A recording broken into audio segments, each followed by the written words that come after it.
Hello friends, welcome to study with Mayank. मैं हूं आपका मयंक और आज ला रहा हूं मैं आपके लिए भारत की राज्य व्यवस्था से चैप्टर नंबर 80। देखिए, ये आज जो है आपका 80वां अध्याय जो है इस पुस्तक का अंतिम अध्याय है, यानी कि इसी के साथ आपकी ये पुस्तक जो कंप्लीट हो जाएगी। ठीक है, और ये जो अध्याय है आपकी संविधान की कार्यप्रणाली की समीक्षा करने के लिए एक राष्ट्रीय आयोग गठित हुआ था, उससे संबंधित अध्याय है ये। यानी कि हम कह सकते हैं पूरी तरह से ये मेंस के लिए अध्याय है, यानी प्रीलिम्स में इसका कोई ज़्यादा रोल नहीं है। मेंस में इससे जो है कुछ क्वेश्चन आए हैं। ठीक है, तो मेंस के लिए इंपॉर्टेंट है ये, प्रीलिम्स के लिए इतना ज़्यादा इंपॉर्टेंट नहीं है।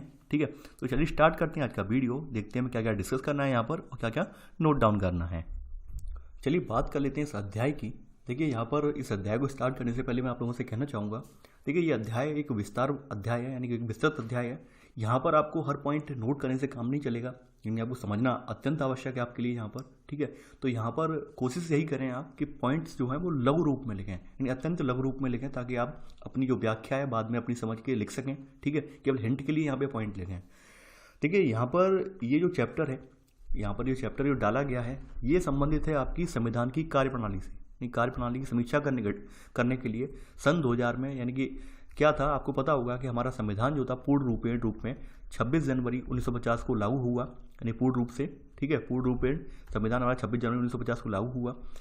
और सन 2000 में हमारे यहाँ इस बात की यहाँ पे ज़रूरत महसूस करने लगी कि 50 साल पूरे होने के उपरांत क्या संविधान ने अपने जो लक्ष्य रखे थे, संविधान ने जो अपने उद्देश्य रखे थे, संविधान ने जो भारत को उत्कृष्ट बनाने की बात कही थी, उत्कृष्ट बनाने की जो नीतियाँ थी उसमें उन्हें कितना पूरा किया गया है। क्या वाकई में संविधान के जो निर्माता थे उन्होंने जो स्वप्न देखा था भारत के संदर्भ में वो कितना पूरा हो पाया है और कितनी अभी हकीकत से दूर है। तो इसके लिए यहाँ पर एक समिति बनाई गई। ठीक है, और ये 11 सदस्यीय समिति थी। ठीक है, यानी 11 सदस्यीय आयोग था। इसके अध्यक्ष जो थे वो सुप्रीम कोर्ट के पूर्व मुख्य न्यायाधीश थे MN वेंकटचलैया। ठीक है, जिन्होंने अपनी रिपोर्ट सन 2002 में सौंपी थी। ठीक है, तो ये नोट कर लेना।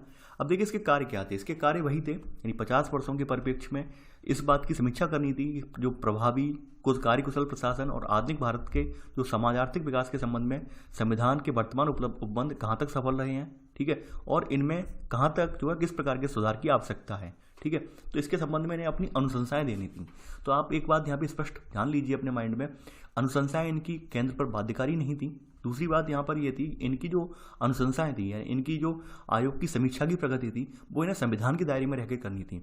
यहाँ मतलब कहने का मतलब संविधान के दायरे में रहने का मतलब क्या है ऐसा नहीं था इन्हें कि संविधान में जो उपबंध वर्ड थे उन्हें ये आलोचना करते उनकी, ऐसा बिल्कुल नहीं कर सकते थे। जैसे हम लोग कभी कभी क्या होता है कि आपकी लक्ष्मीकांत की किताब में तमाम जगह आलोचना कर दी गई है, तो इन्हें आलोचना नहीं करनी थी। ठीक है, ये संविधान में उपबंध हैं वो कितने प्रभावकारी हुए हैं वर्तमान में 50 साल गुजर जाने के उपरांत। ठीक है, और क्या क्या उनमें सुधार की गुंजाइश है, अपनी अनुशंसाएं केवल देनी थी।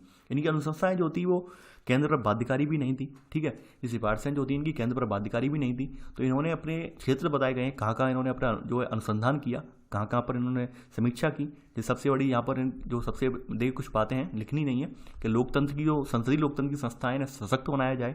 ठीक है, निर्वाचन सुधारों पर बात की इन्होंने, यहाँ पर निर्वाचन प्रक्रिया से सुधार लाया जाए। ठीक है, वहीं जो सामाजिक परिवर्तन है और विकास की गति है वो कितनी हुई है वो भी जांच करनी थी। इसमें साक्षरता की वृद्धि कितनी हुई है, केंद्र राज्य संबंध कितने हुए हैं। ठीक है, यानी विकेंद्रीकरण में हमने जो पंचायती राज की अवधारणा है, यानी कि और ग्राम पंचायत की अवधारणा लेकर आए थे 73वें और 74वें संविधान संशोधन के जरिए, वो क्या पूरी हो पाई है या नहीं हो पाई है। मौलिक अधिकार कितने प्रभावकारी रहे हैं, मौलिक कर्तव्य कितना इनका क्रियान्वयन हुआ है। ठीक है, तो ऐसे करके इन्होंने इनके क्षेत्र थे, इन क्षेत्रों पर इन्होंने अपनी एनालिसिस तैयार की और उसके बाद में इन्होंने अपनी रिपोर्ट सबमिट की। देखिए लिखना नहीं है यहाँ पर, जान लीजिए। ठीक है, तो इन्होंने संविधान के कार्यकाल के 50 वर्ष उपरांत होने के बाद, पूरे होने के बाद इन्होंने कुछ बातें कहीं, जैसे क्या क्या उपलब्धता हमने हासिल की तो उसके बारे में इन्होंने बताया। ठीक है, अपनी रिपोर्ट में सबसे पहली बात है राजनीतिक उपलब्धियां हमारी क्या रहीं। राजनीतिक उपलब्धियां हमारी यही रहीं कि हमने जो गांधी का आदर्श था, यानी गांधी के आदर्श थे हमारे कि जो प्रशासन तंत्र है वो सबसे निचले स्तर से स्टार्ट होना चाहिए। यानी कि हमारे यहाँ जो लोकतंत्र की अवधारणा है सबसे निचला स्तर कौन सा होता है हमारा, यानी ग्राम स्तर से स्टार्ट होनी चाहिए। तो इसके लिए हमने 73वें और 74वें संविधान संशोधन के जरिए यहाँ पर जो है लोकतंत्र को अपने जो है विकेंद्रीकृत किया, लोकतंत्र प्रणाली को विकेंद्रीकृत करके इसका जो सबसे निचला हिस्सा था, ठीक है, या फिर सबसे पहला हिस्सा भी कह सकते हैं, वो हमने ग्राम स्तर तक पहुंचाया।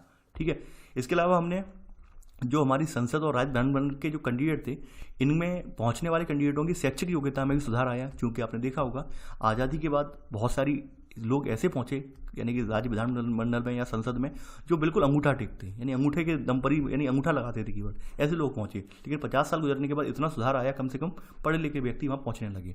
ठीक है, तो ये कुछ बातें इन्होंने कही राजनीतिक उपलब्धियों के बारे में। ठीक है, देखिए यहाँ पर ज़्यादा विस्तार में नहीं, यहाँ पर जो मैंने अंडरलाइन किया बस कि वो अपने हिसाब से आप लिख लेना। ठीक है, ज़्यादा विस्तार में नहीं, कुछ भी नहीं लिखना है। आगे बढ़ते हैं।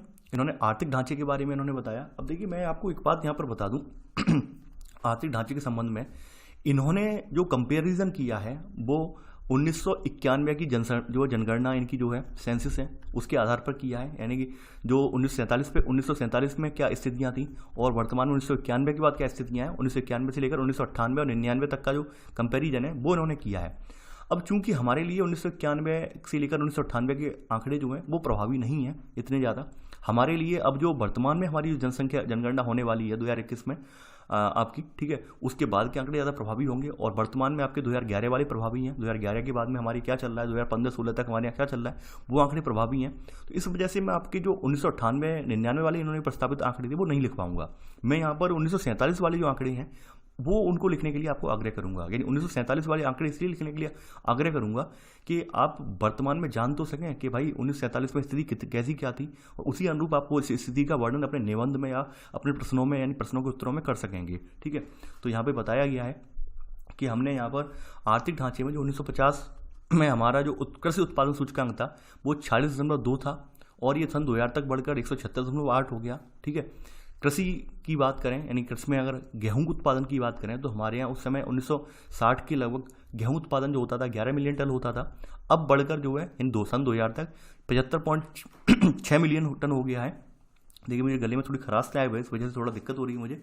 तो देखिए यहाँ पर एक बात ध्यान रखना, ये जो सब जो आंकड़े बताए गए हैं सन 2000 को आधार यानी कि सन 2000 से पहले के जो 1996-97 को आधार मान के बताए गए हैं। ठीक है, अगर वर्तमान में आपको कंपेरिजन करना होगा तो वर्तमान में आपको नवीनतम आंकड़े यानी 2016, 17, 18 के जो नवीनतम आंकड़े आए हैं उनके साथ यानी कि आपने जो अर्थव्यवस्था आपने देखी थी क्लास 9, 10 की, 11, 12 की वीडियोज़ के बाद मैं लेके आऊँगा। ठीक है, तो वहाँ पर जो नवीनतम आंकड़े हैं उनको इनके बिहाफ पर रखना होगा। ठीक है, जैसे आपने पूर्ववर्ती आंकड़े उठा लिए 1950 के 11 मिलियन टन, अब वर्तमान में स्थिति हमारी कितनी है यानी हमारे यहाँ अनाज उत्पन्न कितना हो रहा है, अनाज पैदा कितना हो रहा है, लगभग 150 टन के लगभग हो रहा है। ठीक है, तो ऐसे करके हमें लिखना होगा, आप ये समझ लीजिए। ठीक है, तो वहाँ पर अगर कहीं आप गलती में ये ना लिख जाएं आंकड़े पुराने वाले, इसलिए मैं बता रहा हूँ।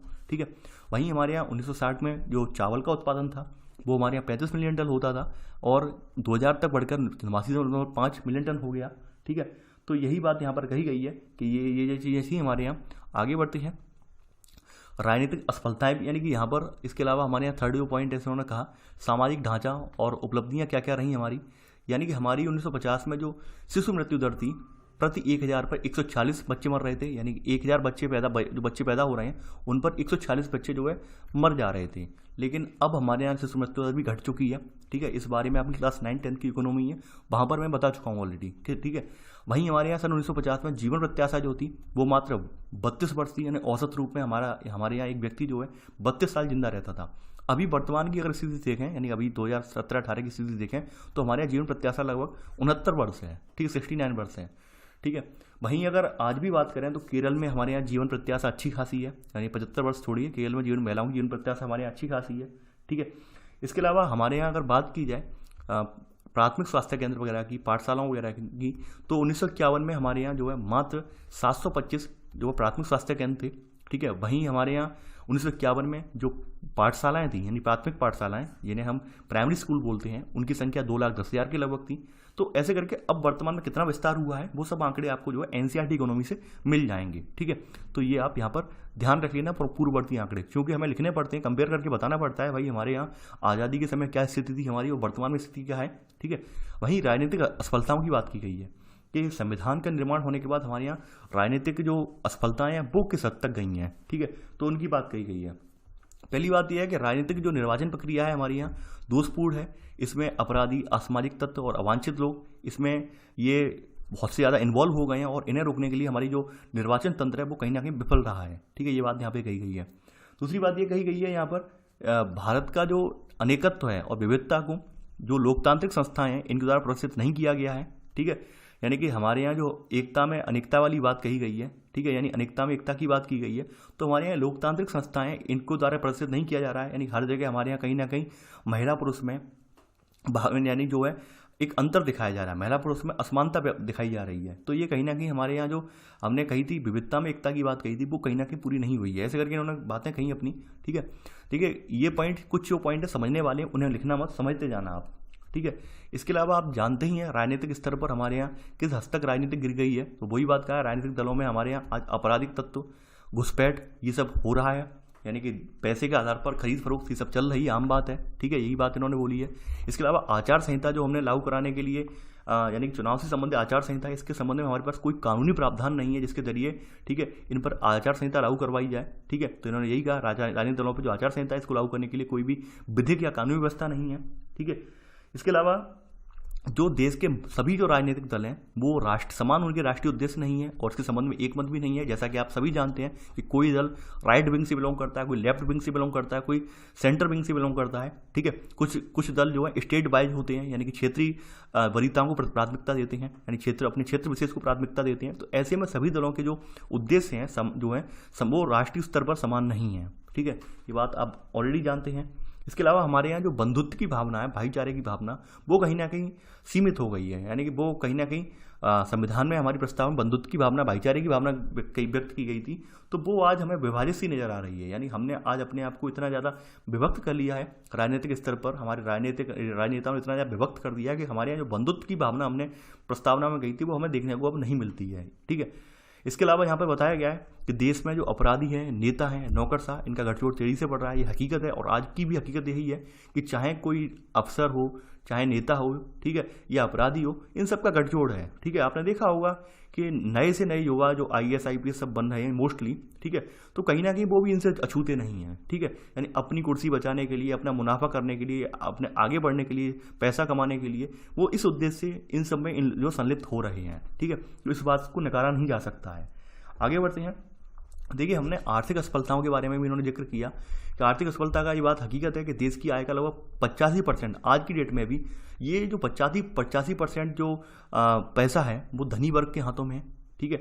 जबकि देश की अधिकांश जनसंख्या जो है गरीब है, इसके पास मात्र जो 1.5% हिस्सा ही आ रहा है, ठीक है। यानी 85% जो धनी वर्ग के हाथ में है हमारे यहाँ, ठीक है। पैसे वाले जो संसाधन है, आय का स्रोत 85% धनी के हाथ में, जो जिनकी संख्या बहुत कम है। वहीं गरीब तबके की बात करें, उनके हाथ में 1.5% का कवर कर रहे हैं। और वहीं जो दूसरे तीसरे वर्ग में हमारे जो आ रहे हैं, दूसरे तीसरे चौथे वर्ग में, इनके पास 8%, 35% और 2% का हिस्सा है, ठीक है।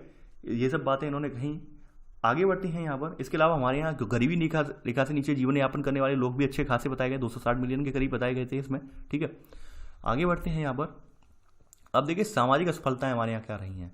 सामाजिक असफलताएं हमारे यहाँ ये रही हैं कि हमने समाज स्तर पर जो हमारी अवसंरचना थी उसको हमने सुदृढ़ नहीं कर पाए हैं। जैसे हमने मातृ मृत्यु दर थी, यानी कि हमारी जो कहते हैं कि जच्चा बच्चा स्वास्थ्य वाली, ठीक है, यानी बच्चा जो जन्म लेने देते समय हमारे यहाँ जो बच्चों की मृत्यु दर थी, आपको मैंने बताई दी कितनी मृत्यु दर थी, ठीक है, वर्तमान में कितनी है। और वैसे ही हमारे यहाँ जो माताएं हैं, ठीक है, यानी 1 लाख जन्म पर माताओं की मृत्यु दर जो थी, जहाँ पर 407 थी, ठीक है, 1998 में। वहीं अगर वेस्टर्न कंट्री की बात करें, वेस्टर्न कंट्री में उस समय 100, यानी वेस्टर्न कंट्री की तुलना में हमारे यहाँ 100 गुना ज़्यादा थी, ठीक है। ये बात यहाँ पे कही गई है। इसके अलावा हमारे यहाँ कुपोषण, बच्चे जो पैदा हो रहे हैं 5 वर्ष से कम आयु के लोग 53% बच्चे ऐसे हैं जो कि कुपोषित हैं। कुपोषित का मतलब क्या है, उनमें अल्प वजन है, ठीक है। कहीं ना कहीं उनका जो विकास है, विकास भी नहीं हो पाया है, यानी कि शारीरिक विकास भी नहीं हो पाया है, मानसिक विकास भी अवरुद्ध हो गया है। तो वो बात यहाँ पे कही गई, वो कुपोषित हैं, यानी पोषक तत्वों के अभाव में कुपोषित हो गए हैं वो, ठीक है।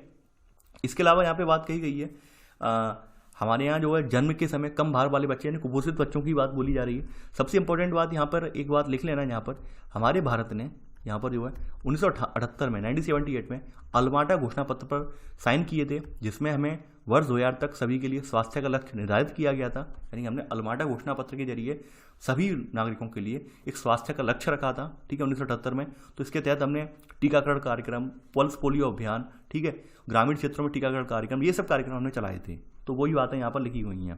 अब देखिए, यहाँ पे बताया गया है कि हमारे यहाँ जो उपभोग किया जाने वाला अन्न था, जैसे यहाँ बताया गया है कि दैनिक खाद्यान्न में हमारे यहाँ प्रति व्यक्ति 1950 में 400 ग्राम, ठीक है, अब 2000 तक 440 ग्राम हो पाया है, और वर्तमान में भी इतनी ही स्थिति है, वो ज़्यादा चेंज नहीं हुई है, ठीक है। और इसके अलावा हमारे यहाँ पिछले 50 वर्षों में जो प्रति व्यक्ति दालों का उपभोक्ता है, यानी कि जो दालें वगैरह लोग खाते थे, वो उनकी संख्या में कमी हो गई। कमी होने का रीज़न ये है कि चूंकि दालें इतनी ज़्यादा महंगी हैं और ये आम आदमी के बजट से बाहर हो जाती हैं दालें, तो इस वजह से लोग दाल नहीं खा पा रहे हैं, ठीक है। तो औसत रूप में ये बताया गया कि दैनिक दालों का उपभोग भी कम हो गया, ठीक है। इसके अलावा हमारे यहाँ सबसे बड़ी बात यह है कि जो हमारे यहाँ जो जनसंख्या वृद्धि दर है, इसको रोकने के लिए कोई भी उपाय नहीं किए गए, और ख़ास करके उत्तरी राज्यों में, ठीक है। जैसे यूपी वगैरह का एग्जाम्पल यहाँ पे दिया भी है, यूपी हुआ, बिहार हुआ, तो उत्तरी राज्यों में जनसंख्या नियंत्रण संबंधी कोई उपाय हमने सफल नहीं कर पाए हैं, ठीक है, और सफल रहे भी नहीं है। इसके अलावा यहाँ पे बताई गई प्रशासनिक असफलताएं क्या है। देखिए, आपने पता होगा कि प्रशासन में अधिकतर जो है भ्रष्टाचार, अक्षमता, जिम्मेदारी का अभाव पाया गया है, ठीक है, जैसा कि आप वर्तमान में देखते हैं, यानी सब लोग अपनी जिम्मेदारी से बचना चाहते हैं, ठीक है। इसके अलावा यहाँ पर कहा भी गया है कि भ्रष्टाचार गहराई से जड़ों में अपनी जड़ें जमा चुका है यहाँ पर, और लोगों के हितों के साथ कुठाराघात हो रहा है, लोगों के हितों के साथ छलावा हो रहा है, ठीक है। देखिए, यहाँ पे संविधान में एक उपबंध था अनुच्छेद 311 के तहत। इसमें क्या था, जो सिविल सेवक वगैरह इनको पदच्युत करना या इनका डिमोशन करना, ठीक है, इनको यानी कि इनके पद का अवनयन करना, ये सब बातें इसमें वर्डित थी, ठीक है। तो लेकिन वर्तमान में चूंकि आप देख रहे होंगे राजनीतिक गठजोड़ के कारण, यानी कि आपने देखा होगा अपराधी नेता, जो भी आपने पढ़ा, अपराधी नेता और नौकरशाह, इनका गठजोड़ होने के कारण जो 311 में जो बात कही गई है पदच्युत करने की, ठीक है, या फिर उनका अवनयन करने की, उनके पद का उनके जो है डिमोशन करने की, वो कहीं ना कहीं धरी की धरी रह गई है। तो वही बातें यहाँ पे कही गई हैं, ठीक है। इसके अलावा हमारे यहाँ लैंगिक असमानताओं पर उन्होंने बात कही। लैंगिक असमानताओं की अगर हम बात करें यहाँ पर, यानी कि हम अगर लैंगिक असमानताओं की अपने यहाँ बात करें, तो यहाँ पर जीवन प्रत्याशा के क्षेत्र में, ठीक है, यानी केरल में जन्म लेने वाली जो महिला है, वो मध्य प्रदेश में जन्म लेने वाली महिला से 18 वर्ष अधिक जीवित रहती है। चूँकि आपने को बताया था अभी कि केरल में महिला की जो है महिलाओं की जीवन प्रत्याशा 75 वर्ष है, यानी केरल जो है सर्वोत्कृष्ट है शिक्षा के मामले में भी, मेरी जीवन प्रत्याशा के मामले में भी, और वहीं हमारे उत्तर भारत के अधिकांश राज्य जो है पिछड़े हुए हैं, ठीक है। अब यहाँ पर वही सब बातें कही गई हैं। इसके अलावा हमारी लोक सेवाएं हैं, उनमें महिलाओं की भागीदारी मात्र 4.9% ही हो पाई है, ठीक है, ये बात यहाँ पे कही गई हैं। आगे बढ़ते हैं यहाँ पर। अब देखिए, न्याय प्रणाली की असफलताएं। न्याय प्रणाली की असफलताएं आपके छुपी नहीं है, आप सभी जानते हैं और ये अच्छे से जानते हैं कि हमारे यहाँ आज भी संविधान बनने के आज 70 वर्ष लगभग हो गए हैं, तो आज भी हमारे यहाँ न्याय प्रणाली जो है लच्चर बनी हुई है, यानी एक एक मुकदमे को पूरा होने में 20-20 साल का समय लग जाता है, ठीक है। और कोई ज़्यादा ही संगीन मुकदमा हो वो 7 से 8 साल में, जैसे आपने निर्भया कांड देखा था, लगभग उसमें 7 साल का समय लग गया पूरा, ठीक है, लेकिन फिर भी बहुत ज़्यादा समय लगा। निर्भया जैसे कांड को तो मात्र 6 से 7 महीने में क्लियर हो जाना चाहिए था, लेकिन फिर भी नहीं हो पाया, ठीक है। ये हमारी न्यायपालिका का दुर्भाग्य है, न्यायपालिका का एक न्यायपालिका का एक ढीला रवैया है, ठीक है, या मंद रवैया बोल सकते हैं हम। तो ये आज भी सुधरा हुआ नहीं है, यही बात इसमें कही गई है। आगे बढ़ते हैं यहाँ पर। अब देखिए, चिंता के विषय। यहाँ पे इन्होंने बताया कि आयोग ने बताया कि हमारे लिए चिंता के विषय क्या क्या हैं, ठीक है। चिंता के विषय हमारे लिए क्या क्या हैं वो बताइए इन्होंने। चिंता के विषय हमारे लिए ये है कि लोक सेवक और संस्थान अपनी मूल आवश्यकता लोगों की यानी कि लोक सेवक और संस्थान अपनी मूल आवश्यकता लोगों की सेवा के प्रति सजग नहीं है, ये हकीकत बात है। यानी कि ज़्यादातर आपके देखो लोक सेवक वगैरह हैं, वो अपनी जेब भरने के कगार बने, अपनी जेब भरने की कोशिश कर रहे हैं। ये बस यही चाहते हैं कि केवल हमारा उद्धार हो, हमारे बच्चे अच्छे पढ़ें, हमारे बच्चे अच्छे संस्थानों में पढ़ें, उन्हें जनता से कोई लगाव नहीं, ठीक है। और तो ये कहीं ना कहीं हमारी जनता के साथ कुठाराघात हो रहा है, तो ये बात यहाँ पे कही गई है। दूसरी बात ये है कि हमारे यहाँ जो राजकोषीय घाटा है, ठीक है, वो अब दिनों पर दिन बढ़ता जा रहा है। जैसे 1947 में हमारे यहाँ राजकोषीय घाटा था, राजस्व बजट में घाटा था, वो 2 करोड़ रुपए था। 97-98 में बढ़कर 88 या 39 करोड़ हो गया, और सन 2002 तक बढ़कर 1,16,000 करोड़ हो गया। तो ये हमारे लिए कहीं ना कहीं चिंता का विषय है, ये लिख लेना आप, ठीक है। यानी हमारे यहाँ राजकोषीय जो घाटा था वो 1947 में कितना था, मात्र 2 करोड़ रुपए था, ठीक है, 2 करोड़ रुपए का घाटा होता था। अब वर्तमान में घाटा बढ़ता ही जा रहा है, आप देख रहे होंगे बैंकों में एनपीए बढ़ रहा है, ठीक है। विजय माल्या, नीरव मोदी जैसे दिवालिया जो बैंकों को कंगाल करके भाग रहे हैं, देश से छोड़कर भाग रहे हैं। तो कहीं ना कहीं हमने इस स्थिति को नियंत्रित नहीं कर पाए, और ये हमारे लिए गंभीर समस्या है। मतलब इस सबसे क्या हो रहा है, हमारा भारत जो है ऋण के बोझ के तले लगातार दबता चला जा रहा है, ठीक है। इसके अलावा आपने देखा होगा कि राजनीतिक माहौल आज अच्छा नहीं है, यानी राजनीतिक अपराधीकरण हो रहा है, राजनीतिक में भ्रष्टाचार भी व्याप्त हो गया है, यानी राजनीतिक अपराधशाही, नौकरशाह, इनका गठजोड़ जो है ऊंचे लेवल तक पहुंच गया है, और कहीं ना कहीं हमारे लिए लोकतंत्र के लिए एक बहुत ही ज़्यादा गंभीर खतरा भी है, ठीक है। तो ये तो आप ऑलरेडी लिख चुके हैं, ठीक है। आगे बात कही गई है। देखिए यहाँ पर कहा गया है, यहाँ पर अगली बात यहाँ पे कही गई है कि असंतोष को कम करने वाले प्रयास हमारे यहाँ अनुपस्थित हैं, यानी सामाजिक असंतोष जो बढ़ रहा है लोगों में, इनको कम करने वाले प्रयास हमारे यहाँ अभी भी अनुपस्थित हैं। ठीक है, यानी सामाजिक असंतोष, यानी आप देख रहे होंगे लोग कैसे धर्म के आधार पर धर्मांध होकर एक दूसरे के यानी कि टीका टिप्पणी करते तल्ख हो जाते हैं। ठीक है, एक दूसरे के प्रति नफरत व्याप्त हो रही है। ठीक है, जातियों उपजातियों में नफरत व्याप्त हो रही है। तो ये चीज़ें हमारे लिए कहीं ना कहीं कष्टदायी हैं, और इसको कम करने के लिए हम आज भी हमारे यहाँ जो प्रावधान है वो कहीं ना कहीं अपर्याप्त हैं। ठीक है, व्यवहारिक स्तर पर पूरे नहीं हुए हैं। अगली बात यहाँ पे वही कही गई है, प्राकृतिक आपदाओं एवं आपदा प्रबंधन के संबंध में ना ही हमारे पास पर्याप्त जागरूकता लाई जा सकी है और ना ही पर्याप्त प्रयास किए गए हैं। हकीकत बात है, हमारे यहाँ कोई नेचुरल डिजास्टर आ जाती है, प्राकृतिक आपदा आ जाती है, ठीक है, उसके बारे में हमारे पास पर्याप्त प्रयास यानी पर्याप्त हमारे पास संसाधन भी हैं और ना ही हमने पर्याप्त जागरूकता फैलाई है। जैसे आपने देखा होगा कोरोना, अभी हमारे यहाँ जो कोरोना की त्रासदी चल रही है, तो इसमें आप महसूस कर रहे होंगे, यानी हमने बेशक को सरकार कह रही है कि हमने बहुत कुछ कर लिया, ये कर लिया, लेकिन एक और आप देख रहे होंगे तमाम भूखे श्रमिक जो हैं वो भूख से छटपटा रहे हैं। उनके लिए अभी भी कोई भी आर्थिक मदद या फिर आर्थिक जो है वित्तीय सहायता उन तक नहीं पहुंच पाई है, जबकि सरकार कह रही है हमने पहुंचा दी है। तो आप हकीकत जानते हैं, आप जानते हैं कि सरकार तो भाई 1 लाख रुपये, ऊपर से 1 लाख रुपये की मदद चलती है, बीच में कुछ लोग खा जाते हैं और नीचे पहुंचते पहुंचते मात्र वो 1,000 रुपये की रह जाती है। ये हकीकत है। ठीक है, ये बात आपने पहले भी बता रहा हूँ, नहीं ऊपर से मान लीजिए 1 लाख रुपये की मदद चली और नीचे तक पहुँचते निचले लेवल तक वो मात्र 10,000 रुपये की रह जाती है। ठीक है, और ये हकीकत है, ये बात आपसे किसी से भी छुपी नहीं है। यानी ऊपर से जो पैसा आता है वो बिचौलिए, आपने देखा होगा, मैंने अभी तमाम न्यूज़पेपर वगैरह में देख रहा हूँ कि सरकार कह रही है भाई राशन वगैरह मुफ्त दो इन्हें, ठीक है, जो गरीब तबके के हैं, लेकिन फिर भी जो राशन डीलर वगैरह हैं वो इतनी जो है जमाखोरी कर रहे हैं, उतनी जो मक्कारी कर रहे हैं कि देख रहे हैं कि तमाम लोगों को अंगूठा लगवा कर राशन भी पूरा नहीं दे रहे हैं, राशनों में कटौती कर रहे हैं। तो ये कहीं ना कहीं हमारे यहाँ एक भ्रष्ट तंत्र का रवैया है, यानी भ्रष्टाचार को यानी भ्रष्टाचार पर हम जो अंकुश नहीं लगा पाए, इसी का हम जो नतीजा देख रहे हैं। ठीक है, यानी हमारे यहाँ आज की डेट में हमारे यहाँ कोरोना जो प्राकृतिक आपदा ही मान सकते हैं इसे, ठीक है, और एक विश्वव्यापी आपदा है, इससे लड़ने में कहीं ना कहीं हम जो है विफल होते दिखाई दे रहे हैं। ठीक है, क्योंकि हमारे यहाँ जनसंख्या में एक लोगों के मध्य जो है कहा जाए तो लोगों के मध्य एक जनसंचार का भी अभाव है। ठीक है, लोग अभी भी अवेयर नहीं है, तमाम जगहों के लोग इस चीज़ को डिसीज़ को नहीं जान पा रहे हैं कि भाई ये कैसी आपदा है, इससे क्या होगा, यानी कि वो इस चीज़ का यानी कि जो सरकार नियम बता रही है लॉकडाउन के, उनका उल्लंघन कर रहे हैं। उल्लंघन करने के उपरांत तमाम लोग जो है इससे ग्रसित भी हो गए हैं, तमाम लोग इसमें पॉजिटिव भी पाए गए हैं। तो ये सब आप चीज़ें देख सकते हैं। अगली बात कही है निर्वाचन तंत्र का दुरुपयोग किया गया है। ये हकीकत बात है कि निर्वाचन तंत्र में आज दुरुपयोग के कारण यहाँ पे आपराधिक प्रवृत्ति वाले लोग का जमावाड़ा हो गया है। ठीक है, आगे बढ़ते हैं। आज की जो यहाँ पे कहा गया निर्वाचित सरकारों की अस्थिरता से अवसरवादी राजनीति और सिद्धांतवी राजनीति को बढ़ावा मिला है। यानी निर्वाचित सरकारें जो हैं वो कहीं ना कहीं अस्थिर हैं। क्योंकि अस्थिर का मतलब क्या है कि भाई विधायक तोड़ना, विधायक खरीदना, ये तो एक आम बात हो गई आज के प्रचलन में। आप देख रहे होंगे वर्तमान में कि कहीं के विधायक तोड़े जा रहे हैं, किसी पार्टी के, किसी से सरकार बनाई जा रही है। तो ये कहीं ना कहीं अवसरवादी राजनीति है। यानी अब जो निष्ठा है लोगों की, विधायकों की या सांसदों की निष्ठा लोकतंत्र में नहीं है, अपने लोगों में नहीं है। उनकी निष्ठा केवल और केवल किसके लिए? पैसे के प्रति है। ठीक है, वो पैसे के लिए अपना ईमान भी बेच देते हैं, और आप वर्तमान में स्थितियाँ देख भी रहे होंगे। ठीक है, विधायकों के जोड़ तोड़ से सरकारें बनाई जाने की ये कवायद जो हो रही है, ये सब इसी का नतीजा है। अवसरवादी सिद्धांतवी राजनीति को बढ़ावा इससे मिल रहा है। ठीक है, आगे बढ़ते हैं। यहाँ पर आगे कहा गया है, देखिए अर्थव्यवस्था की हालत चिंताजनक, आप जान ही चुके हैं। ठीक है, आगे बढ़ते हैं। यहाँ पर देखिए, यहाँ पर जो ग्रामीण जनता है इसका पलायन आज भी रुक नहीं रहा है, क्योंकि रोजगार के अवसर जो है हमारे यहाँ कम होते जा रहे हैं, जनसंख्या की वृद्धि होती जा रही है, जनसंख्या का दबाव बढ़ता जा रहा है। ग्रामीण क्षेत्रों में रोजगार के अवसर पर्याप्त है नहीं, ऐसे में शहरों पर दबाव बढ़ रहा है, और शहर भी रोजगार सृजित करने में कहीं ना कहीं नाकाम साबित हो रहे हैं। शहरों पर दबाव तो बढ़ रहा है, इसके साथ शहरों में भी तमाम तरह की परेशानियां बढ़ रही हैं। ठीक है, तो हमारे यहाँ बढ़ती बेरोजगारी भी देश के लिए गंभीर चिंता का विषय है। ठीक है, इसके अलावा हमारे यहाँ जो आपराधिक न्याय प्रणाली है, ठीक है, इसने हमें पूरी तरह से पंगु बना दिया है, यानी कि लाचार बना दिया है। ठीक है, ये बात कही गई है।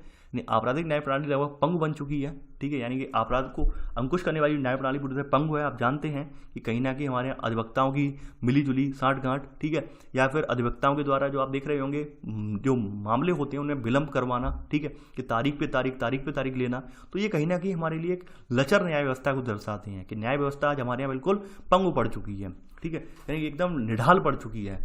तो ये बातें यहाँ पे कही गई हैं। ठीक है, आगे बढ़ते हैं। यहाँ पर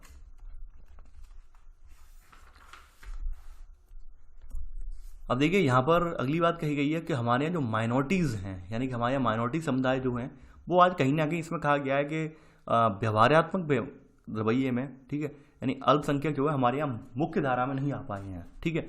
चाहे आप ये मान लीजिए विभेद की वजह से नहीं आ पाए हों या फिर सरकार की नीतियाँ ऐसी रही हों जिनकी वजह से नहीं आ पाए हों, तो वही बात कही गई है कि अल्पसंख्यकों को राष्ट्रीय मुख्य धारा में लाने की आवश्यकता है। माइनॉरिटीज़ जो हमारे यहाँ कास्टिस हैं, माइनॉरिटीज़ हमारे यहाँ हैं, उन्हें मुख्य धारा में लाने की बात कही गई है यहाँ पर, ठीक है। अब देखिए सबसे इंपॉर्टेंट पार्ट जो इसका था, अब ये वाला पार्ट था कि आयोग ने सिफारिशें क्या क्या की। देखिए आयोग ने टोटल 249 सिफारिशें की, इसमें 58 सिफारिशें संविधान के संशोधन से संबंधित थी, 86 जो थी विधायिका से संबंधित थी और 105 जो थी सिफारिशें कार्यपालिका कार्यों से प्राप्त थी, ठीक है। ये देखिए सिफारिशें ही थी केवल, ये लागू नहीं हो पाई हैं व्यवहार में, ठीक है। कितनी लागू हुई हैं वो, इसमें से 1-2 सिफारिशें लागू हो पाई हैं, ठीक है, कुछ हद तक, जैसे आपने देखा था कुछ सिफारिशें लागू हो पाई यहाँ पर, कुछ नहीं हो पाई, ठीक है। इसकी देखिए कुछ सिफारिशें जो हैं वो लागू हो गई हैं, जैसे 91वां संविधान संशोधन के जरिए, ठीक है, जैसे 91वां संविधान संशोधन हुआ, ठीक है, वो आपको पता है वो उसकी सिफारिश से ही हुआ था। तो ऐसी कुछ सिफारिशें जैसे दल बदल के संबंध में हुआ था, ठीक है, तो वो कुछ सिफारिशें जो इसकी लागू भी हुई हैं, ठीक है। तो यहाँ पर जैसे बताया गया है इसका कि अब मौलिक अधिकारों के बारे में क्या सिफारिशें थी, जैसे आपने देखा होगा अनुच्छेद विभेद के प्रच्छेद, यानी कहने का मतलब क्या है, यहाँ पर लिखा गया है कि आपको अनुच्छेद 15 में क्या बोला गया था कि धर्म, मूल वंश, जाति, लिंग या जन्म स्थान के आधार पर भेदभाव का निषेध होगा, ठीक है, भेदभाव पर पूरी तरह से निषेध लगेगा। इसके आधार पर अगला कहा गया था अनुच्छेद 16 में कि भाई लोक नियोजन के अवसरों में समानता होगी, ठीक है।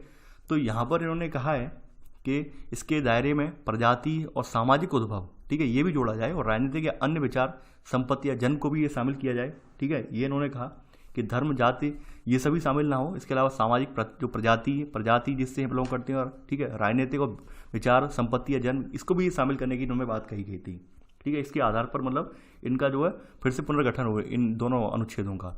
इसके अलावा इन्होंने ये भी कहा कि जो आपकी विचार और व्यक्ति स्वतंत्रता है अनुच्छेद 19 के तहत, इसमें प्रेस मीडिया की स्वतंत्रता को भी इसमें विस्तृत किया जाए, ठीक है। इसके अलावा और कुछ भी प्रावधान उन्होंने बताए थे अनुशंसाएं करने के, यहाँ पर बताए थे।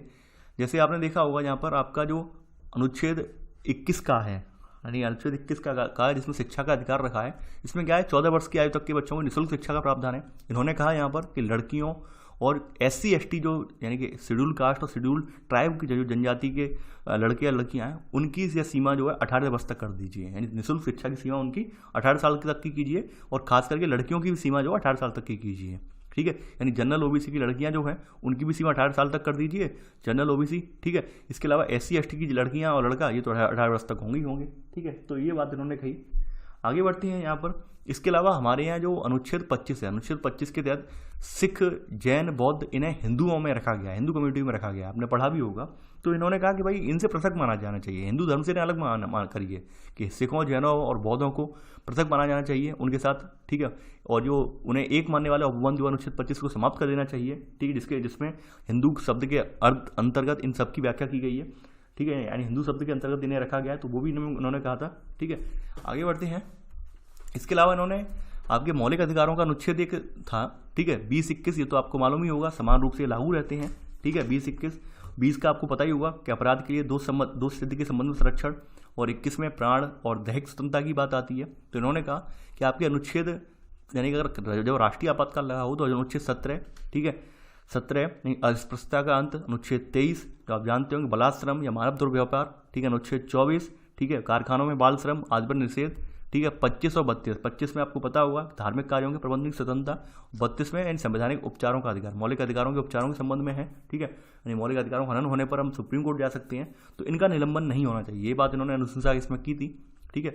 इसके अलावा संपत्ति के अधिकार के बारे में बोला था कि संपत्ति से वंचित या अधिग्रहण के विधि के बारे में 300 काम में आता है ये, ठीक है। केवल और केवल लोक प्रयोजन के लिए आप किसी को संपत्ति से वंचित करें, ठीक है, यानी कि आप कोई लोक उद्देश्य के लिए, कोई लोक उद्देश्य की परियोजना है उसके लिए आपको जमीन चाहिए, तो उसी स्थिति में आप जमीन का अधिग्रहण करें। और SC ST वाली जाति जमीन का अगर अधिग्रहण कर रहे हैं आप, तो उनके लिए कहीं पुनर्वास की व्यवस्था करें, ठीक है। यहाँ पे लिखा है यदि अनुसूचित जनजाति की भूमि अधिगत की जाती है तो उन्हें उपयुक्त पुनर्वास की अधिकार भी होना चाहिए, ठीक है, ये बात इन्होंने कही इसमें। इसके अलावा DPSP के बारे में बोला, यानी नीति निर्देशक तत्वों के बारे में बोला, जो संविधान के भाग 4 में वर्णित हैं, ठीक है, राज्यों के नाम निर्देश हैं। तो इन्होंने कहा कि यहाँ पर इसको संशोधित करके इसमें राज्य नीति एवं कार्य के निर्देशक तत्व का इसका नाम कर दिया जाए, ठीक है। और यहाँ पर एक जनसंख्या के नियंत्रण के बारे में भी इसमें निर्देशक तत्व जोड़ा जाना चाहिए, ठीक है। इसके अलावा इन्होंने कहा कि भाई जो प्रत्येक 5 वर्ष में एक स्वतंत्र राष्ट्रीय शिक्षा आयोग यहाँ पे गठित किया जाना चाहिए। दूसरी बात यहाँ पर इन्होंने एक बात यहाँ पर ये कही कि हमारे निर्देशक तत्व क्या है, ये बाध्यकारी नहीं है राज्यों पर, यानी राज्यों के ऊपर छोड़ दिए गए हैं, राज्यों को माने या ना माने, राज्य से किस तरह से लागू करवाते हैं, संविधान यानी कानूनी रूप से बाध्यकारी नहीं है। तो इन्होंने कहा कि निर्देशक सिद्धांतों के उचित अनुपालन के लिए एक उच्चाधिकार प्राप्त समिति का गठन किया जाना चाहिए। ये भी अनुशंसा इन्होंने की थी, ठीक है। तो ये निर्देशक तत्वों के बारे में कुछ अनुशंसाएं थी इनकी। आगे बढ़ती हैं यहाँ पर मौलिक कर्तव्यों के बारे में, यानी फंडामेंटल ड्यूटीज़ जो संविधान के भाग 4 में रखी गई हैं, ठीक है, और 51 कामें हैं।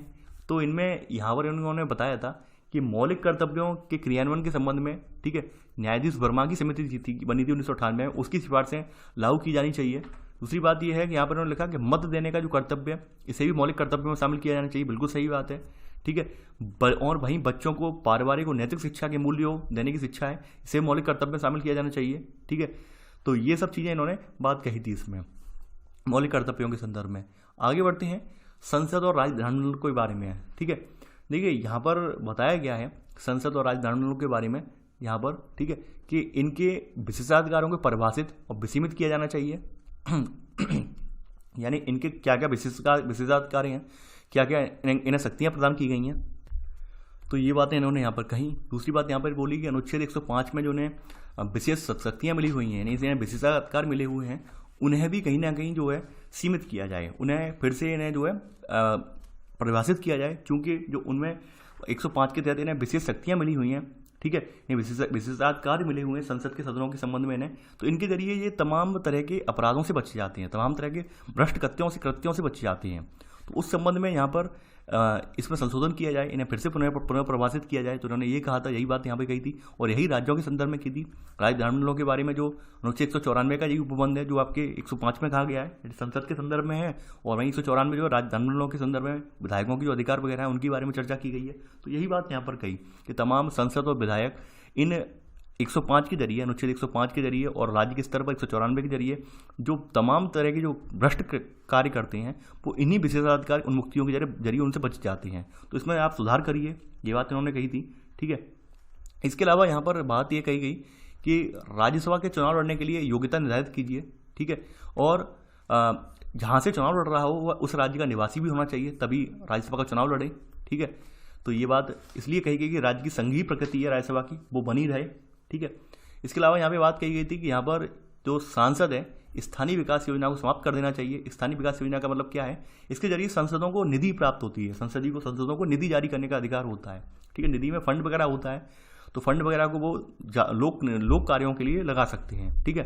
तो लोक कार्यों के लिए लगाते तो नहीं है, उसमें कमीशन खाते हैं, हकीकत बात यही है। तो इसके संबंध में उन्होंने यही बोल दिया है कि जो संसद स्थानीय विकास योजना है इसको समाप्त कर देना चाहिए, ठीक है। आगे बढ़ते हैं यहाँ पर। इसके अलावा यहाँ पर यही सब बातें इसमें दोहराई गई हैं, कोई नई बात नहीं है, ठीक है। अब यहाँ पर देखो, ये तो आपने देख लिया आर्टिकल यहाँ पर संसद और राज्य विधानमंडलों के बारे में। अब कार्यपालिका, ठीक है, कार्यपालिका जो वर्तमान तैनात है वर्तमान में, ठीक है, प्रधानमंत्री स्तर पर या फिर राज्य में मुख्यमंत्री स्तर पर, उसके क्या कार्य होंगे वो बताया गया है, ठीक है। इसके अलावा यहाँ पे कहा गया है संसद में कोई भी दल हो, इसको पूर्ण बहुमत न मिलने की स्थिति में लोकसभा सदन का नेता यहाँ पर ये चुनाव कर सकती है इसका, ठीक है, ये बताया है यहाँ पर। आगे बढ़ते हैं यहाँ पर। इसमें एक बात और कही गई है कि सरकार के विरुद्ध जब अविश्वास प्रस्ताव लाया जाए तो उसके कम से कम 20% सदस्यों को इसका नोटिस दिया जाए, ठीक है। अभी नोटिस 20% सदस्यों को नहीं दिया जाता है, तो इन्होंने ये बात कही कि कम से कम उस सरकार में, यानी उस सरकार के जो टोटल बहुमत वाले व्यक्ति हैं उसके 20% कैंडिडेटों को आप अविश्वास का यहाँ पर नोटिस दें। ये बात यहाँ पर इन्होंने दोहराई, ठीक है। आगे बढ़ते हैं यहाँ पर। इसके अलावा यहाँ पर इन्होंने कहा कि भाई जो आपकी जो मंत्रिपरिषद है, मंत्रिपरिषद में जो भी संख्या होती है, पूरी संख्या का 15% होती है, उसको घटाकर 10% किया जाए, ठीक है, 10% तक सीमित कर दिया जाना चाहिए, ठीक है। इसके अलावा जो विशिष्ट मंत्रालयों के मंत्री वगैरह हैं उनकी संख्या मात्र 2% होनी चाहिए, यानी विशिष्ट मंत्रालयों के मंत्री वगैरह जैसे गृह मंत्री हुआ आपका, वित्त मंत्री हुआ आपका, ठीक है, रक्षा मंत्री हुआ ये आपका, तो ये कुछ विशिष्ट मंत्री जो हैं इनकी संख्या, इनके पदों की संख्या 2%, यानी समूची संख्या का मात्र 2% ही हो, ठीक है, इससे ज़्यादा नहीं होना चाहिए। इसके अलावा यहाँ पे बताया कि संविधान के द्वारा लोकपाल की नियुक्ति करनी चाहिए और प्रधानमंत्री को इसके क्षेत्राधिकार से बाहर रखना चाहिए, जबकि लोकपाल वाला हमने पढ़ा था चैप्टर कि प्रधानमंत्री को इसके दायरे में रखा गया है, जबकि इन्होंने इसके दायरे से बाहर रखने की वकालत की थी, अनुशंसा की थी, ठीक है। तो ये कुछ कार्यपालिका के संदर्भ में थे जो आपने देख लिए, ठीक है। बाद बाकी तो बहुत सारे यहाँ पे उपबंध हैं, और सारे उपबंधों के लिए मैंने ये PDF जो है टेलीग्राम पर शेयर कर दी है। टेलीग्राम का लिंक जिन्हें नहीं पता है मैं फिर से बता दे रहा हूँ कि आपको वहाँ पर टाइप करना है स्टडी विद मयंक, ठीक है, और इसके आगे 1 लगा देना है।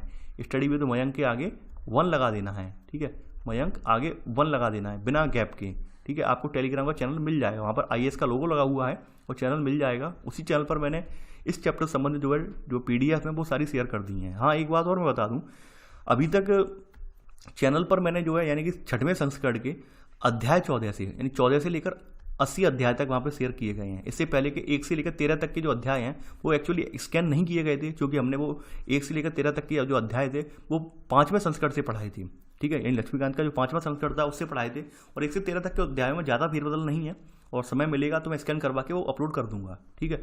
फिलहाल आपके पास 14 से लेकर 80 तक जो आपका 6th एडिशन लक्ष्मीकांत का वो सारे चैप्टर यहाँ पे अवेलेबल हैं, ठीक है। और 1 से 13 तक के चैप्टर जो हैं उसके लिए मैंने 5th एडिशन भी शेयर कर दिया था यहाँ पर टेलीग्राम पर। 5th एडिशन भी लक्ष्मीकांत का शेयर कर दिया था, तो उस एडिशन के जरिए आप वो पढ़ सकते हैं, ठीक है। आगे बढ़ते हैं। यहाँ पर केंद्र राज्य संबंधों की यानी यहाँ पे बताया गया है कि केंद्र राज्य जो संबंध है, ठीक है, अंतर्राज्यीय संबंध है, इनके बारे में बताया गया है, ठीक है। यहाँ पर देखिए इनके बारे में बताया गया है कि जो आपातकाल है या फिर आपदा है, इसका प्रबंधन यहाँ पर जो है संवर्धित सूची में डाला जाए। आपदा और आपातकाल का प्रबंधन, ठीक है, संविधान की 7वीं सूची में जो बढ़ देते हैं, यानी कि आपकी केंद्र सूची, राज्य सूची, संवर्धित सूची में बढ़ देते हैं, तो संवर्धित सूची में डाला जाए आपदा या आपातकाल का प्रबंधन केंद्र सूची से हटाकर, ठीक है। इसके अलावा यहाँ पे बात कही कि अनुच्छेद 356 इसको समाप्त नहीं किया जाए राष्ट्रपति शासन, लेकिन इसका उपयोग तभी करना चाहिए जब कोई विकल्प ना बचे, ठीक है। आगे बढ़ते हैं। यहाँ पर कुछ बातें और कही गई हैं इसके बारे में। 356 के बारे में ये बात कही गई है कि 356 यहाँ पे लिखा गया है कि 356 के लागू होने के बाद भी राज्य विधानसभा को तब तक विघटित न किया जाए जब तक कि संसद में इसका अनुमोदन ना हो जाए। संसद इस बात को अनुमोदित ना कर दे, ठीक है, तब तक उसका राज्य विधानसभा का विघटन ना किया जाए 356 लगने के बाद भी, ठीक है। आगे बढ़ते हैं। यहाँ पर ये बात यहाँ पर कही गई है कि राज्यों और केंद्र के संबंध के बीच में कोई नदी जल विवाद वाला कोई मामला हो तो उसकी सुनवाई कम से कम 3 न्यायाधीशों वाली खंडपीठ करेगी, ठीक है।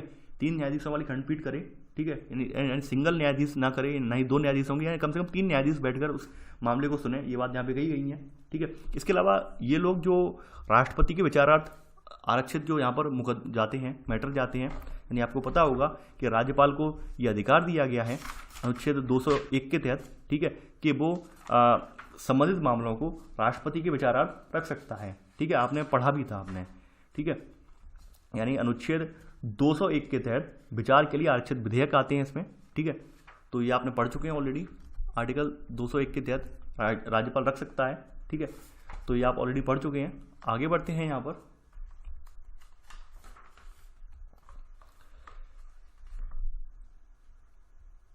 अब देखिए यहाँ पर अगली बात कही गई है, जब राज्य का कोई विधेयक राष्ट्रपति के सामने जाता है तो उसकी एक निश्चित समय सीमा होनी चाहिए। ऐसा ना हो कि भाई आपने देखा है पेंडिंग में पड़े रहते हैं, खत्म हो जाती है विधेयक बाद में, ऐसा ना हो कि उसे एक निश्चित समय सीमा के लिए रखना चाहिए।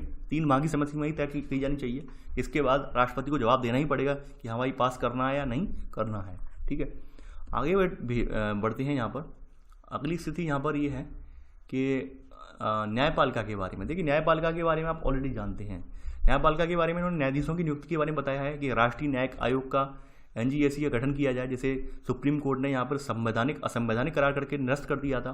NGAC बनाया गया था जो, ठीक है, तो ये बात इन्होंने ही कही थी NGAC बनाने की। इसके अलावा यहाँ पर इन्होंने न्यायाधीशों की जो हाई कोर्ट सुप्रीम कोर्ट के संदर्भ में बताया है कि उच्च न्यायालय के न्यायाधीश की एज 65 साल रिटायरमेंट की और सुप्रीम कोर्ट के न्यायाधीश की एज 68 साल रिटायरमेंट की कर देनी चाहिए, ठीक है। इसके अलावा यहाँ पर इन्होंने कहा है कि हाई कोर्ट और सुप्रीम कोर्ट के अलावा कोई अन्य न्यायालय हैं तो इसको अपनी अवमानना के लिए दंडित करने की इन्हें अधिकार नहीं होना चाहिए। यानी कि निम्न स्तर के न्यायालय जो होते हैं उन्हें अपनी अवमानना के लिए किसी व्यक्ति को दंड करने का अधिकार नहीं होना चाहिए, ठीक है। इसके अलावा यहाँ पर इन्होंने इसकी भी समय सीमा जो तय करने की बात कही कि न्यायालय में कोई मुकदमा आता है, ठीक है, यानी उच्च न्यायालय और उच्चतम न्यायालय में किसी मामले की अंतिम सुनवाई के बाद 90 दिनों के अंदर मामले का अंतिम निर्णय कर दिया जाना चाहिए। यानी कि हमारी जो एंड वाली अंतिम डेट लगे उसके बाद 90 दिन के अंदर अंदर फैसला आ जाना चाहिए, 90 दिन के अंदर अंदर मुकदमे का निस्तारण हो जाना चाहिए, ठीक है। अब यहाँ पर एक बात और कही गई, प्रत्येक उच्च न्यायालय में जो मामलों की सुनवाई के लिए समयबद्ध सारणी बननी चाहिए, ठीक है। यानी समयबद्ध सारणी का मतलब क्या है कि कौन से मामले को हमें क्या प्रायोरिटी देनी है, यानी गंभीर अपराधों वाले मामले कैसे निपटाने जाने हैं, यानी कि दीवानी वाले मामले कैसे निपटाए जाने हैं, तो हर किसी को प्रायोरिटी देनी चाहिए। ठीक है, राष्ट्र से जुड़े हुए मुद्दे उन्हें कैसे निपटाना चाहिए जिसके जरिए उनका जल्दी से जल्दी निराकरण हो सके। तो यही बात यहाँ पे कही गई है।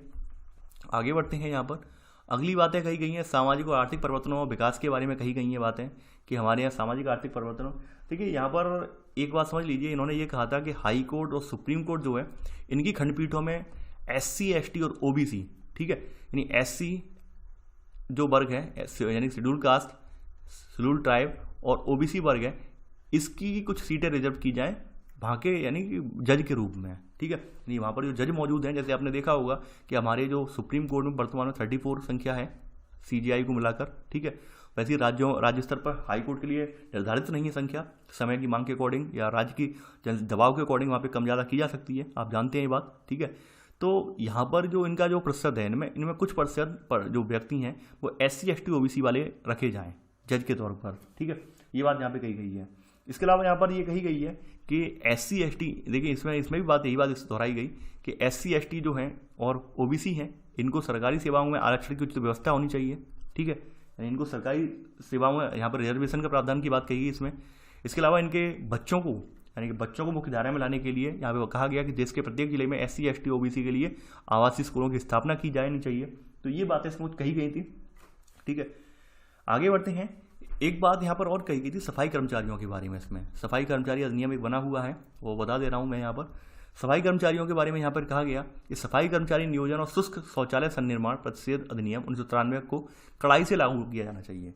कहने का मतलब क्या है, आपको पता होगा कि हमारे भारत के पूर्ववर्ती समाज में जो मैला ढोने की प्रथा थी, यानी हमारे यहाँ जो आप फ्लश सीट देख रहे होंगे, टॉयलेट की जो फ्लश सीट होती हैं जिसमें हम सुबह सुबह बोल सकते हैं यहाँ पर, मतलब आप देखते हैं जो मल त्याग करते हैं, मल त्याग के बाद क्या करते हैं, पानी डालने के बाद वहाँ पे एक टैंक बना होता है, टैंक पे मल चला जाता है। ठीक है, मैं ये बता दे रहा हूँ पूरी प्रक्रिया। पहले की स्थिति क्या थी कि पहले हमारे यहाँ इस तरह की जो है सीट्स नहीं हुआ करती, टॉयलेट सीट्स नहीं हुआ करती थी। पहले क्या होता था कि लोग जो है मल त्याग कर देते थे, वो रखा रहता था और उसे उठाने वाले कुछ व्यक्ति आते थे, कुछ कास्ट जाति विशेष कुछ व्यक्ति होते थे, वो उनका वही पेशा था कि भाई वो मल उठाते थे, घर घर जाकर मल उठाते थे। ठीक है, तो सरकार ने ये पूरा अधिनियम बनाया 1993 का और कह दिया कि भाई हाथ से मैला ढोना ये बिल्कुल प्रतिबंधित करिए, प्रतिषेध करिए इसको। इसकी जगह आप जो आधुनिकतम फ्लश सीट हैं उनको स्थापित कीजिए, यानी कि ठीक है, यानी शुष्क शौचालय वगैरह हैं इसका बंद कर दिए। शुष्क शौचालय ही होते थे, यानी उनमें पानी वगैरह नहीं डाला जाता था, बल्कि मल ज्यों का त्यों रखा रहता था वहाँ पर। ठीक है, और बाद में वो लोग जो उठाने वाले आते थे वो फिर बाद में उससे उठा के ले जाते थे, टोकरी अपनी डलिया वगैरह में उठा के ले जाते थे और एक नियत यानी एक अलग स्थान पर ले जाकर डाल देते थे, यानी घरों में टैंक वगैरह पहले नहीं बनते थे। ठीक है, तो ये चीज़ के बारे में यहाँ कहा है यहाँ पर साफ साफ कि शुष्क मल वगैरह नहीं उठाया जाएगा। ठीक है, ये इसके बारे में अधिनियम लेके आए, तो ये एक बात याद रखने वाली बात है, कब आया था अधिनियम ये। ठीक है, आगे बढ़ते हैं। यहाँ पर कहा गया विकेंद्रीकरण पंचायतों और नगर पालिकाओं का, यानी हमने 73 में और 74 में संविधान संशोधन के जरिए जो नगर पंचायतों और नगर पालिकाओं की स्थापना तो कर दी है, लेकिन विकेंद्रीकरण का किया जाना चाहिए। ठीक है, इस संविधान की 12वीं अनुसूची में स्वरूप दिया है हमने। ठीक है, तो यहाँ पे बताया गया है कि सभी राज्यों के मुख्यमंत्री की अध्यक्षता में राज्य पंचायत परिषद का गठन किया जाना चाहिए। ठीक है, इसके अलावा यहाँ पर एक बात और कही गई है, यहाँ पर ये कहा गया है कि भाई इन्हें कुछ वित्तीय शक्तियाँ प्रदान भी करनी चाहिए। ठीक है, वित्तीय शक्तियाँ भी प्रदान करनी चाहिए। दूसरी बात, भारत के निर्वाचन आयोग जो है वो राज्य निर्वाचन आयोग की जो बात कही गई है 240 टा और 240 याका में। ठीक है, तो इनके संबंध में निर्वाचन आयोग जो है भारत का, उसे अधिकार होना चाहिए कि राज्य निर्वाचन आयोग के कार्यों के संबंध में उसे दिशा निर्देश प्रदान करें। ठीक है, ये बात यहाँ पे कही गई है। आगे बढ़ते हैं। अब यहाँ पर अगली बात यहाँ पर कही गई है यहाँ पर इसमें कि जब किसी नगर पालिका को विघटित किया जाए, ठीक है, तो इस आशय से प्रतिवेदन प्रस्तुत करना चाहिए कि नगर पालिका को विघटन क्यों हुआ है। इसके अलावा सीटों का जो परिसीमन है, आरक्षण और चक्र की प्रक्रिया है, उसमें ये कहा गया है कि ये दायित्व जो है राज्य निर्वाचन आयोग के स्थान पर परिसीमन आयोग के पास होना चाहिए। सीटों का कैसे करके हम वहाँ पे आरक्षण लागू करवा रहे हैं, कैसे करके सीटों का हम डिवाइडेशन कर रहे हैं, बंटवारा कर रहे हैं, तो वो राज्य निर्वाचन आयोग के स्थान पर जो परिसीमन आयोग है उसे ये करना चाहिए। ठीक है, ये बात यहाँ पर कही गई थी। इसके अलावा हमारे उत्तर पूर्वी भारत के संबंध में जो संबंध है, उत्तर पूर्वी भारत से संबंध है, आपको पता होगा कि हमने हमारा संविधान का 6वीं अनुसूची जो है, हमारी संविधान की 6वीं अनुसूची है, इसमें असम, मेघालय, त्रिपुरा, मिजोरम राज्यों यानी जनजातीय क्षेत्रों के प्रशासन के बारे में उपबंध रखे गए हैं। तो वही बात यहाँ पे दोहराई गई है। ठीक है, कि इनके बारे में इन्हें विशेष उपबंधों से छूट देनी चाहिए। यहाँ पे लिखा गया है कि 6वीं अनुसूची के अंतर्गत आने वाले विषय में 11वीं अनुसूची के उल्लिखित विषयों को शायद जिला परिषदों का सौंपा जा सकता है। जो 11वीं और 12वीं अनुसूची में आपकी बात कही गई है, नगर यानी ग्राम पंचायत और नगर पंचायत की, तो उनके बारे में बताया गया है यहाँ पर। ठीक है, आगे बढ़ते हैं। यहाँ पर अगली बात कही गई है कि नागरिकता अधिनियम के जरिए यहाँ पर जो अवैध प्रवासन हो रहा है, क्योंकि इनके जुड़े हुए आसपास जुड़े हुए देश हैं उनसे अवैध प्रवासन हो रहा है। ठीक है, तो उसके लिए यहाँ पर एक राष्ट्रीय प्रवासन परिषद का गठन किया जाना चाहिए। ठीक है, इसके अलावा नागालैंड में नागा परिषद के स्थान पर नागा समाज समूहों को मिलाकर जिला स्तर पर एक नई संस्था के गठन की बात कही थी। वहीं असम में जो बोडोलैंड है, ठीक है, बोडोलैंड का विस्तार की बात कही गई थी, तो उसके लिए एक स्वायत्त परिषद का प्रावधान बनाने की यहाँ पे बात कही गई थी। ठीक है, तो ये कुछ पूर्वोत्तर भारत के राज्यों के बारे में उपबंध थे। ठीक है, अब निर्वाचन प्रक्रिया के बारे में कुछ उपबंध इन्होंने सुझाए हैं, वो मैं बता दे रहा हूँ कौन कौन से उपबंध निर्वाचन प्रक्रिया के बारे में इन्होंने सुझाए हैं, वो मैं दिखा दे रहा हूँ मैं आपको। ठीक है, यहाँ पर इन्होंने कही है बात कि मान लीजिए कोई व्यक्ति जिसका आपराधिक रिकॉर्ड है और 5 वर्ष से वो अधिक कारावास रह चुका है, तो वो चुनाव लड़ने के लिए उसे डिस्क्वालीफाई अयोग्य घोषित कर देना चाहिए। ठीक है, इसके अलावा कोई व्यक्ति इस पर गंभीर अपराध है, हत्या, बलात्कार, स्मगलिंग, ठीक है, ड्रग वगैरह की तस्करी वगैरह बोलते हैं, डकैती, इसके दंड किया जा चुका है, तो उसके लिए प्रतिबंधित उसे घोषित किया जाना चाहिए। ठीक है, इसके अलावा जो राजनेता वगैरह हैं इनके संबंध में, राजनीतिक याचिकाओं के संबंध में अलग से न्यायालय स्थापित किए जाए ताकि ये मामले जो हैं इनका निपटारा तेजी से किया जा सके। ठीक है, और राजनीतिक याचिकाओं की सुनवाई विशिष्ट अदालत में हो ताकि ये मामले जल्दी से निपटाए जा सकें।